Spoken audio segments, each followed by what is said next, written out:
Efficiency Experts Hello, YouTube. ladies and gentlemen, and welcome to the Efficiency Experts Roundtable Podcast number 2. My name is Gunnar, but you may know me by my RSN, Dragon Seance.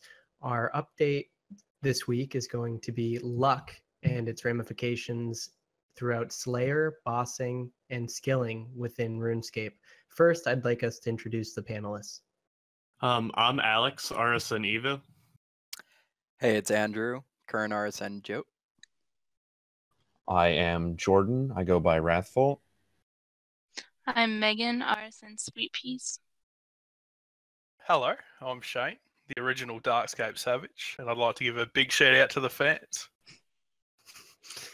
So, the main purpose of our podcast today is going to be talking about the new potions and rings that were added to the game that changed the way luck works with regards to unique and rare drop table output from Slayer monsters and bosses, as well as some skilling ramifications. Andrew, can you speak a little bit more to that? Definitely.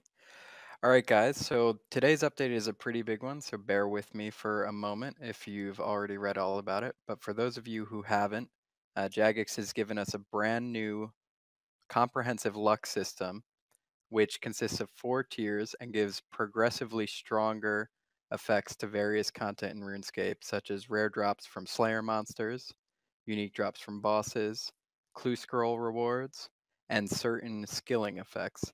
In addition, the previously existing rare drop table has now been isolated from the common drops of monsters, and it will also be affected by the luck system. So the first thing to know about luck is that it now is split into a 4-tier system, each of which gives different effects. So Tier 1 luck will affect rare drops from level 1 to 50 Slayer monsters, easy clues, and boss drops from KBD and the Giant Mole. Tier 2 will affect Slayer levels 51 to 80. It also affects certain skilling items such as mining gems, the Pharaoh Scepter from Pyramid Plunder, opening shade chests, and searching rubble in the Flash Powder Factory for rogue armor and other effects. It affects medium clue scrolls and the Chaos Elemental, Calphite Queen, God Wars Dungeon 1 Generals, Barrows, and Dagonoth Kings. Tier 3 luck affects level 81 to 99 Slayer monsters, which is most of the assignments from Morvran. It also has some high-level skilling effects, pickpocketing in Elf City, the Black Ibis outfit from Pyramid Plunder, looting kingly implings, and the Scepter of the Gods. It affects hard clues and other bosses such as QBD, Nex, the God Wars Dungeon 2 Generals from the Heart, Calphite King, and Court. Lastly, we have Tier 4 luck. That affects all Slayer monsters, gives all the skilling buffs, elite clues, and 6 high-level PVM bosses, AOD, Telos, Raids, Rots, Virago, and Araxor. And Tier 4, unlike the lower tiers, gives all the effects of the lower tiers. So if you have Tier 3 luck, you don't get the T2 benefits, but if you have Tier 4, you get Tier 3 and Tier 2 and Tier 1 as well. Now, how do you get access to the luck system is going to be through luck-affiliated items, which consist of some old items that we're already familiar with and have been slotted into the existing system, and some new items that were just released with this update. So for Tier 1 luck items include the Ring of Luck, which is created by enchanting a Lapis Lazuli ring, and the Strung Rabbit's Foot. Tier 2 luck items include the existing Ring of Wealth, the Collector's Insignia from Barbarian Assault, and the regular luck potion made with Bloodweed and a Crushed Dragonstone, as well as the Leprechaun Hat. Tier 3 includes the Ring of Fortune, which is an enchanted onyx ring, replacing the Ring of Stone, a charged Collector's Insignia from Barbarian Assault, or the Enhanced Luck Potion, which is now made by adding 6 onyx bolt tips to a regular luck potion. And Tier 4 luck can only be accessed using the new Luck of the Dwarves ring, which is created with level 107 Invention. It requires 50 Fortunate components and 50 Refined components, as well as 10 Precious components to make a new Alchemical Onyx using normal Onyx. and then you create the ring and enchant it. But it's also tradable and has traded anywhere from 15 mil to 30 mil on this day of release. That's about it for the new luck system. So I'd like to open it up to discussion. What do you guys think? What about Hazelmere's signet? We don't know. Exactly. So there was a hidden update today, or should I say an unannounced update that was kind of teased a little bit in a couple streams, but we had no details, which is that possibly a separate tiered luck ring exists in Hazelmere's signet that may be related to either clue scrolls or the rare drop table, similar to the Vecna skull. It is 21 in all stats compared to the 17 in all stats conveyed by the Luck of the Dwarves ring. So we know it's better stat wise. But besides that, it's really up in the air. The description says it's about luck. It came out the same day as all the other luck items, but we don't know if it works in the same way or completely differently. What do you guys think? Care to hazard any guesses? I think until we know more information, there's not much to say about the Hazelmere's ring. There have been a couple hints by JMods on Reddit and Twitter, but as far as I know, no one has it in game yet. I'm going to venture to say that it's probably going to be something along the lines of a super rare drop from the rare drop table, or potentially it could be something along the lines of a clue scroll reward while wearing the ring. I definitely think those are both possibilities. And if it is indeed a separate tiered luck ring, as in it gives more effects than Luck of the Dwarves, I would like to see it come from something like that, something that's underutilized. We're looking at a clue rework soon, so this would be a good opportunity to sneak something in that would give an added benefit to doing elite and soon to be master clues. Preferably there will be some untradeable rewards for those, but obviously Hazelmere's is not untradeable since it has a GE entry. I am pretty excited to see what they do with it. Maybe it has separate combat benefits. Maybe it increases your crit chance. Luck is a very vague description, and to be lucky is fairly vague. So it could affect something in combat. It might not. And again, until we learn more about it, I think it is safer to say we just don't know. But it's definitely intriguing to say the least. Do you guys like that they're sneaking in these unannounced updates? I think it's great. Yeah, well, I remember back when they first released the Shadow Sword for that little mini quest that you get the Shadow Sword from. Well, when that first came out, they didn't announce that at all, and I remember people going absolutely mental, running about with this sword that no one knew what it was. And I think it's great for the game. It adds a bit of excitement. Everyone gets animated, builds a bit of culture. It's good stuff. Oh, I definitely agree. I think that Jagex has always towed hard line between either A, having the BTS and telling us basically everything, or B, not having behind the scenes and not telling us anything. And I think it's a good balance to tell us basically what's going to happen, but to sneak some surprises in. And I think this is a good example. I think that what is it called? The treasure hunter or the treasure finder set in old school RuneScape, like that thing has still not been found completely. No, it's everything else is very easy to find with that outfit, except for the helmet, and that's because you've got Matt Kay, who's made an extremely difficult clue. Right. So definitely that feeling of exploration or the community impact is much more apparent when you have people working towards a common goal. And sometimes that common goal is just figuring out what the heck Jagex did, what they released. So, right. Well, what do you actually think about the luck rework? Do you like the luck rework from the old system to the new one? Yeah, so Hazel memes aside, I mean, in terms of practical implication, I think that this has some nice effects, some nice buffs for both Slayer and bossing, as well as, I think a lot more skilling effects than I expected, and a lot of really useful ones, just for thieving, getting the Ibis outfit more easily in the Scepter of the Gods, And then also better rewards from proof thieving. Those are all nice to have.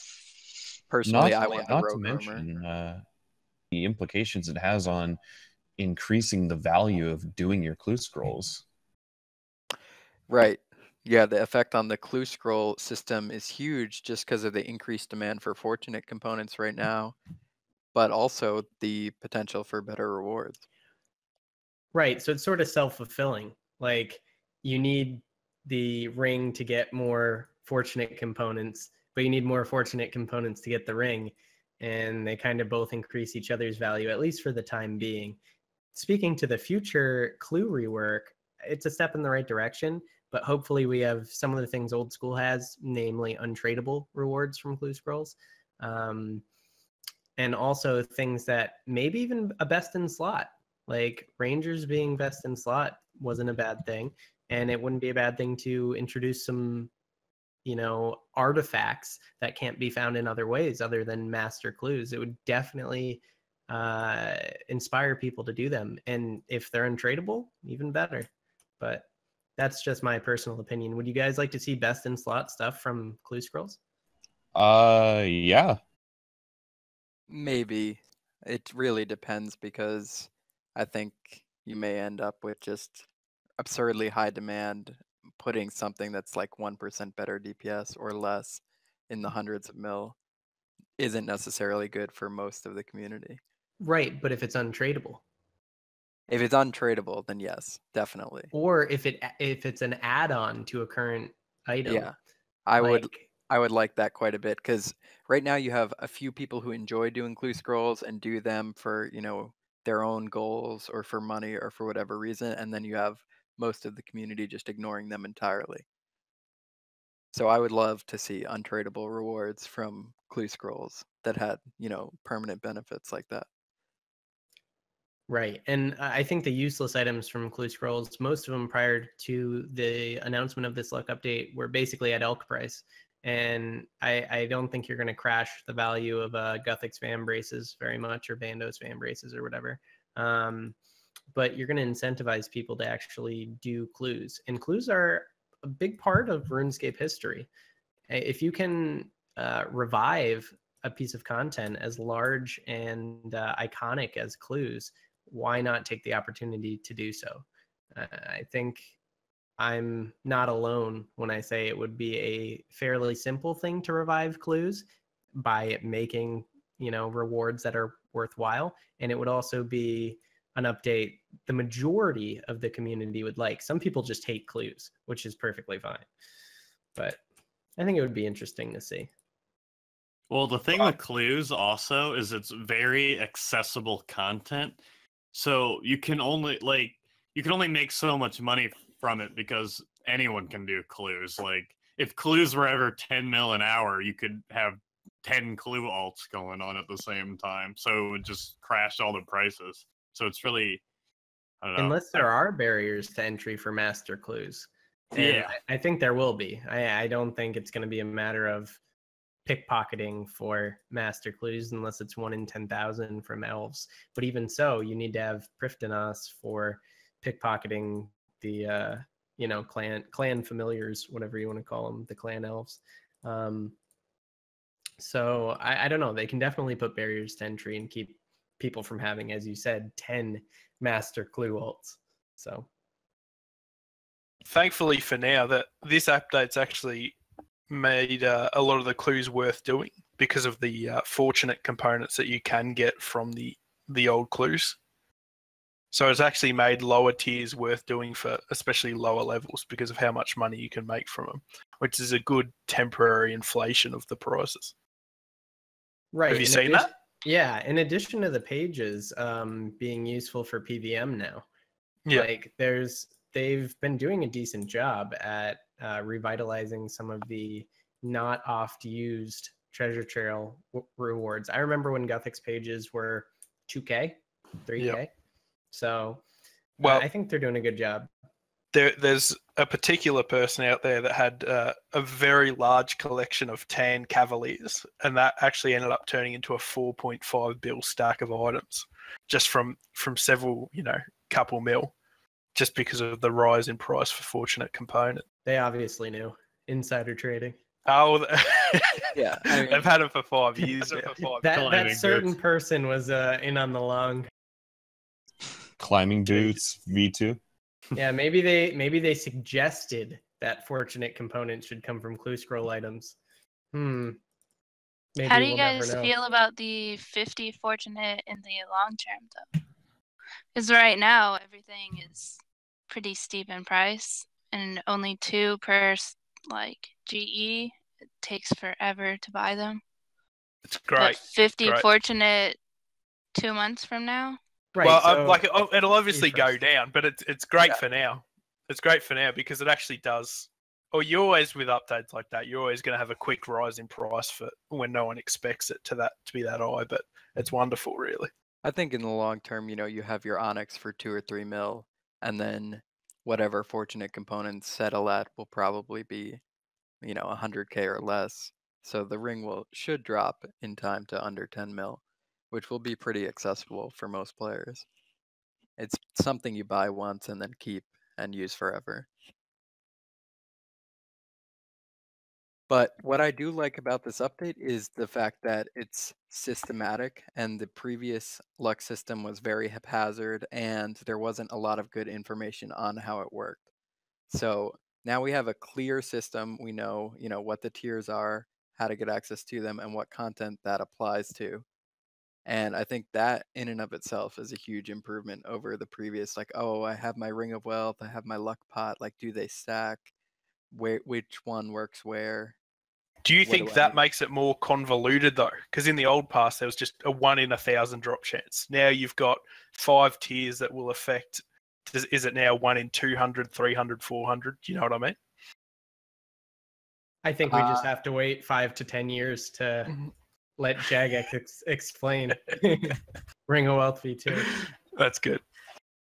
So we'll see. I mean, all you can say is that for the marginal cost and effort that it takes to use the potions for Slayer and to equip the ring at the end of boss kills, it's worth it. Like, I mean, you can safely assume that both are worth it.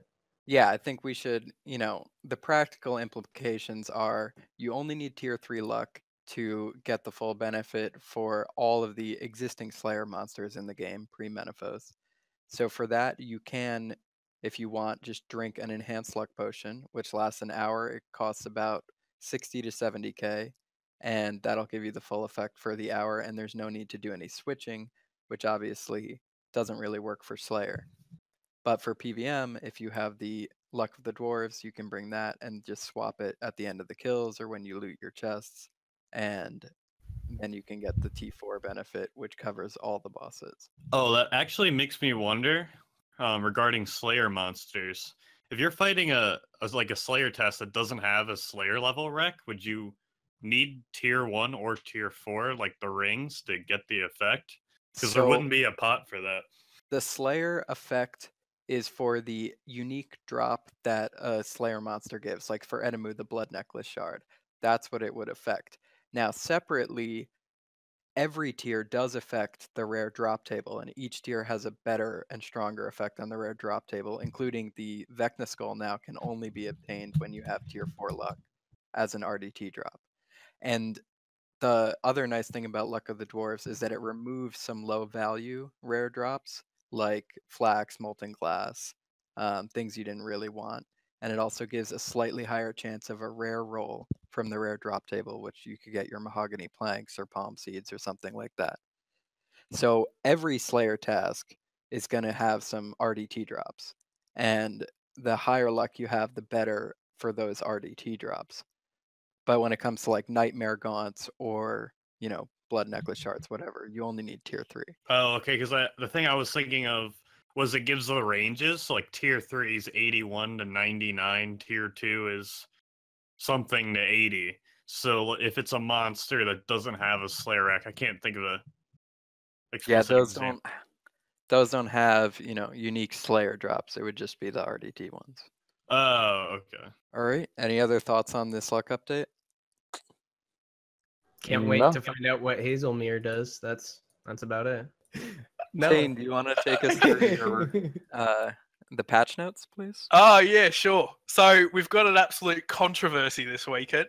The removal and essential nullification of Goebie bans PKing. It's an absolute disgrace. As the PK savage that I am, I'd often loot 9 supplies from a Goebie banned camp.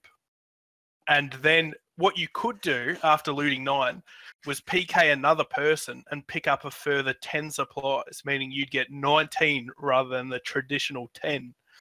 In the patch notes, they've actually made it so you can only hand 10 in, and after that you won't get any more XP. Now, this has totally destroyed the PKing Goebie ban scene, and I think it's a bloody disgrace. What do you guys... Well, first of all, did any of you partake in the 19 supply runs? No. No? I did not. But Shane, to what extent do you think this affects legitimate PKers such as yourself, and to what extent do you think it affects people who are just PKing an alt for 10 additional supplies every day? I have seen these alt banders running around, and I think they're an absolute joke. But I think they are more prominent rather than the savages. What do you think, Megan? I didn't even know it was a thing. I must be Really terrible member of RuneScape. Well, it was kept quite secret, actually. A lot of people didn't know. And many people aren't even sure how far back it was since, like, the beginning. Could you do it? How long has any of you been doing it for? I heard about it last month, but I think it probably extends back a bit further than that. Possibly to the creation of Goebie bans. I'm not sure. I'm sure that people who didn't know about it didn't want to tell other people because they were afraid. They felt like they were abusing a bug, and they were afraid it would get patched. Is it a glitch? Yes or no? I think so. Yes. Yeah. And I'm actually on the complete other side of this this argument as you, Shane.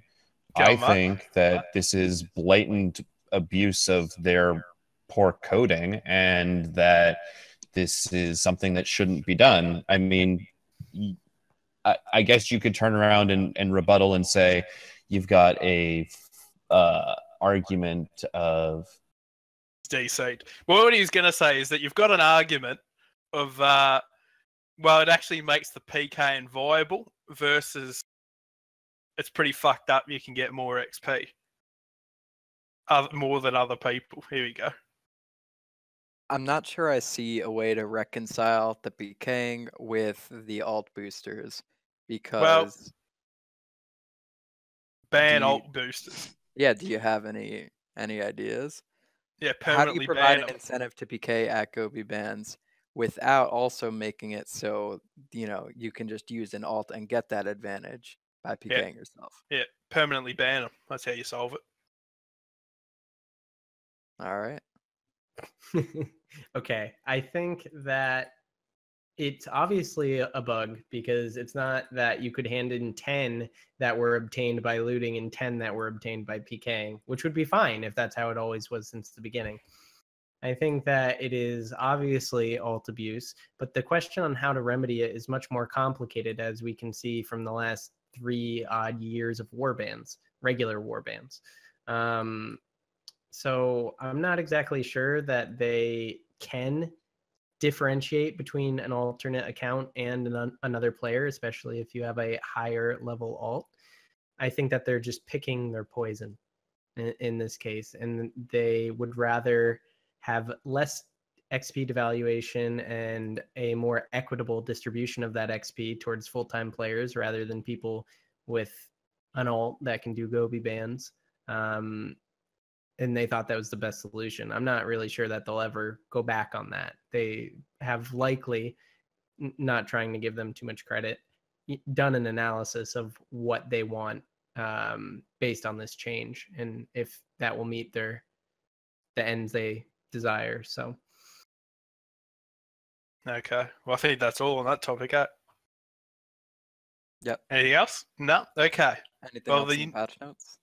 Oh, absolutely. There was a an interesting change to the Imp Catcher quest. So it now requires 4 unique non-tradable beads. And as a bead mercher, this has unfortunately affected me negatively. But I don't mind it too much. It's very, very similar to the old Cook's Assistance quest that was changed from a regular egg to a special large egg. Have any of you done the new unique quest? Not Imp Catcher, but yes, for Cook's Assistant. And Yeah. I was surprised that they didn't change them both at the same time, to be honest. Yeah. Well, I did it. I had a little run through. I thought it's a nice little way to make it, rather than a 15-second quest. It's enjoyable, and it's always going to be done by new people. And I think it's a good way to get them to explore the land, much like the new Cook's Assistant did. So, anyone else do it? I haven't done it, but I think it's a good change. Instead of just running to GE to get 250 magic XP, you actually have to do something for it. Or having your main trade you those supplies, or having somebody else run you those supplies and just talking to Ms. Gog twice. I think a lot of those fetch quests where the items are tradable, we should remove as many of those as possible. Now, as not being a bead mercher, I can't really comment on the economic impact of this update. However, I can say that from a gameplay standpoint, it is infinitely preferable. Well, if there's one thing you take away from this podcast, it's to panic buy imp beads. Right. New tradable rare. You heard it here first. Going to the moon. Anyway, so with these changes to older quests, we see, I mean, the last 5 issuances, there was a Death Plateau rework, there was a Cook's Assistant rework. A lot of these changes are made to the lowest level of RS to keep, I would assume, retention high. And one of the more popular posts on Reddit the last couple months was that Ashdale is not something that's enticing people to continue playing, nor is it representative of the main game. How do you guys feel this is impacting the early RuneScape experience, and how can they improve that? Well, from when I first started playing back in 2005, I think the thing that I loved most was that you could go into the world and interact with everything. In Ashdale, there's nothing to click on whatsoever. It's very boring and bland. And even if you play on low graphics in Ashdale, it's even more of a disgrace. It looks revolting. Like, it looks good on high detail, but in low, it's a bloody disgrace. Right. The texturing and colors are totally different from the main game as well. Yeah, that too. Yeah. Talking more about gameplay, though, we have these low-level quests that are changed, and we're getting away from the quests that were designed in 2001 and 2002 and that are just talk to this person once, talk to them again with items in your inventory. You guys think that's a positive change, right? We want to keep low-level players as highly engaged as possible. Would you just start with a guide system that leads people through quests, or would you like to see us move away from Tutorial Island? It's not as immersive as we would like it to be, and Jagex is looking currently at changing the achievement system. So maybe a level 40 hybrid armor set and weapons could be available from that achievement system at a fairly easy clip. You know what I mean? To keep people motivated in questing and engaged in the game. But I think this is something that could be covered on its own podcast entirely. I want to continue with the weekly changes and maybe look at the Reddit thread of the week. Oh, absolutely. We have an absolute ripper thread here from a bloke called RS Mickey, also known as Michael in game. And he's created some elite Slayer monsters with a unique look. So we'll chuck them up on the picture and in the chat. This is for everyone right here. I personally think that the Enraged Dark Beast and Toxic Wyvern look incredible. What do you guys reckon? Those slasher demons are going to give me nightmares. Yeah. Well, a very sort of Half-Life 2. I was going to say, it's like Resident Evil 3 from 2006. I like well, it. I think you're not going to have too many complaints with this because it obviously is just time dependent on if they have time to put it in game. But they all look lovely and they're all very well done, I think, and they still look like their original Slayer creatures, but just a nice little bit of a mix-up, I think. Right, definitely faithful to the source material, and I like them a lot more than the elongated names they give to the current Elite Slayer mobs. Toxic Wyvern looks pretty great, and I think the Swampanite is pretty great in terms of coloration. Yeah, no, I think Swampert is trademarked, so this will have to be edited. Hopefully we can actually see some of the old school ones put in as well, the lower tier ones like the Bloodveld or the Hellhound. Have you guys seen the Insatiable Bloodvelds from old school? Oh, no. It's very much like Nicki Minaj in Anaconda. Look at that fucking ass. Good lord. Now that will haunt my dreams. It's nice. For people just listening at home, it's almost like it's wearing tights. I do see the resemblance you mentioned. That's why you skipped to the end of the podcast. All right. So we'd like to see that one in as well. Yeah, definitely. Yeah. Definitely. Okay. Well, I think that's all we have time for today, isn't it? Is there anything else? Oh, there was also a couple of Telos changes that I was going to mention. Okay, go on. So basically, Telos used to do this thing where you could phase him, and he would just continue to use his mechanics while phasing. So, for example, on phase 3, if his meter or enrage mechanic was too far to the right, he could shockwave you while phasing and just kill you. Basically, it would carry over into phase 4 and then just one-shot you because you couldn't do anything about it.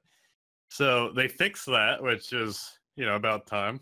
And the other thing they fixed was his so much power attack could do the exact same thing. If you phased him while he did so much power, it would just get you right in the next phase. So they fixed that. Those weren't necessary bugs, but in my opinion, I feel like there was a lot of work around. I don't know. That's also a debate on whether you think working around bugs or fixing them should be the approach you want to take. So I'm fine with them fixing it. Yeah, it's fine. I think it's the best way. I'd also like to briefly mention the changes to the Java client. We finally got the familiars always being on top and clickable fixed for people who use Java. It was incredibly annoying, and as a person who can only run one NXT client and my alts have to use Java, you can't really do anything like click on portables, nothing like that at all. Well, it's more of a just whether or not your computer can run NXT question, because I know they really want to phase out Java, but a lot of those older computers are just more optimized for Java, low RAM usage, and maybe that's more technical than I can get into, but yeah, I know older computers are usually better at Java than NXT. On mine, I can probably run 3 NXTs and as many Javas as I want, but yeah, I thought a lot of people wouldn't be able to do that. Whoa, slow down. I can run half an NXT, and I have never been so happy to not be able to attack every avatar I use in my life. Is half an NXT any different from no NXTs? It sits there and spins. That's All right. it. That's some progress. There were also 2 minor quality of life changes that happened this week. One was the blood essences giving you a warning when you are under 500 charges, and the other was the Gathixian cache no longer prompting you with a warning when you have 100 points trying to exit. So that's definitely a universally positive change. But I think that pretty much covers what we wanted to talk about in today's podcast. We're going to try to revise our streaming schedule to include maybe a off update podcast where we discuss the current state of RuneScape, maybe something that we can go into detail about, like the use of alts in today's game and how it is more or less a necessity, and if that's good for the game or if that's bad for the game. So I definitely look forward to doing that. Please, guys, put your questions or comments below.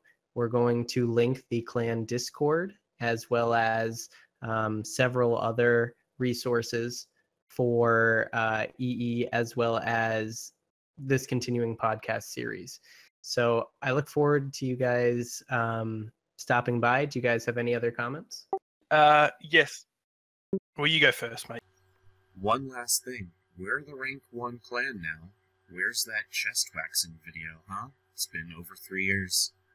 So we're in the process of sourcing either an at-home process for taking down this main or finding a place that will let us film, which I think we're much more likely to find an at-home like an industrial at-home waxing kit.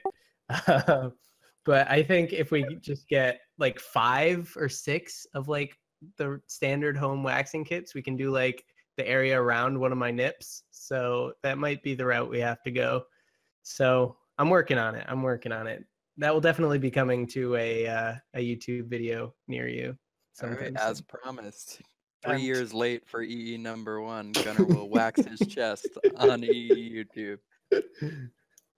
I don't know if it's against the T's and C's, but it will be coming to the internet.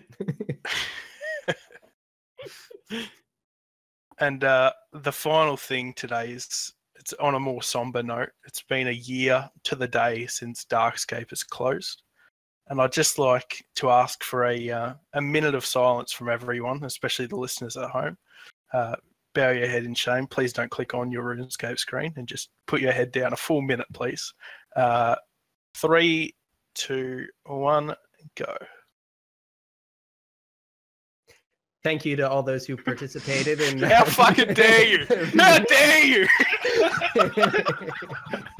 You may now resume your clicking.